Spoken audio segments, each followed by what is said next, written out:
आता मी तुम्हाला एक खूप मस्त प्रकार करून दाखवते, ज्याला शेंगोळी म्हणतात आणि बैलाच्या शिंगामध्ये बेंद्रा दिवशी ती शेंगोळी घालतात. इथे बघा खूप छान अशी ही शेंगोळी होतात. आम्ही लहान होतो तेव्हा आमच्या माहेरी आई वडिलांच्याकडे खूप बैल आणि सगळ्या म्हशी गायी होत्या. आम्ही पण हौसेने हे सगळं शेंगोळी वगैरे करू लागायचो. आईकडूनच आम्ही आमच्या शिकलेलो आहे. तर बैलांची जेव्हा पूजा असते बेंद्रा दिवशी, त्यावेळी त्याच्या शिंगामध्ये ही शेंगोळी घातली होतात.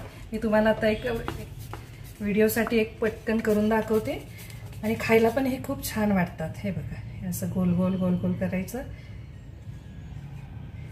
आणि हे मध्ये असं हे ठेवायचं, म्हणजे बैलाच्या शिंगावर लावायचं. आता गॅस मी चालू करते, बंद केलेला, ह्याच्यात हे सोडते.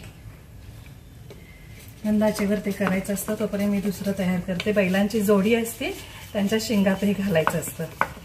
बेंद्रा दिवशी खरा मान ह्या कापण्यांचा असतो. बेंद्राच्या आदल्या दिवशी भलुंगा असतो, आंबील, किचडा, हे बैलासाठी सगळं खीर सगळं शिजवून घालायचं असतं. मागच्या वर्षी मी तो व्हिडिओ केलेला आहे, माझ्या यूट्यूब चॅनलवर तो आहे. हे बघा मस्त आता हे तळून निघते शेंगोळ. हे दुसरं तयार आहे. इथे खूप आनंद वाटतो हे सगळं करताना. आणि हे आपल्या 21व्या शतकामध्ये हे आपल्या संस्कृती, रूढी, परंपरा हे सगळं आताच्या टेक्नोसेवी जगामधल्या मुलांना मुलींना समजणं गरजेचं आहे. हे बघा, हे दुसरी शेंगोळी सोडते मी इकडे.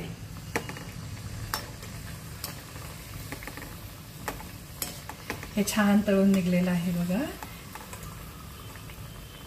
अशी शेंगोळी तयार झालेली आहे. टिश्यूवर टाकूया. ही आता दुसरी शेंगोळी आहे. बघा आपल्या कापण्या तयार झाल्या मस्त. ही दोन बैलांच्या जोडीची शेंगोळी आणि कापण्या. आणि बेंद्राच्या तुम्हा सर्वांना खूप खूप शुभेच्छा. खास माझ्या मैत्रिणींनी काल आग्रह केला की आम्हाला कापण्याची रेसिपी पाहिजे, आणि मग आता पेशंट झाल्यानंतर म्हटलं हे पटकन करावं. आणि आता बघा मी ही कशा खुसखुशीत आहे ते तुम्हाला मी तोडून दाखवते. हे पहा, हे बघा खूपच मस्त झालेत. खाऊनही दाखवते. खूप टेस्टी झालेत. तर करून बघा. आवर्जून मला आपला अभिप्राय कळवा कमेंटमध्ये. मी यूट्यूबच्या रेसिपी दिलेली आहे आणि खूपच छान मऊ. अगदी घरातली म्हातारी माणसं जरी असतील, आपले वडीलधारे आई वडील सासू सासरे, तर यांच्यासाठी सुद्धा अशाच कोरड्या खाण्यासाठी खूप खुसखुशीत झालेत. ही मोठी आहे, तोडावीशी वाटत नाही, तरी सुद्धा किती खुसखुशीत आहे बघा. आवाज पण आलेला आहे. धन्यवाद.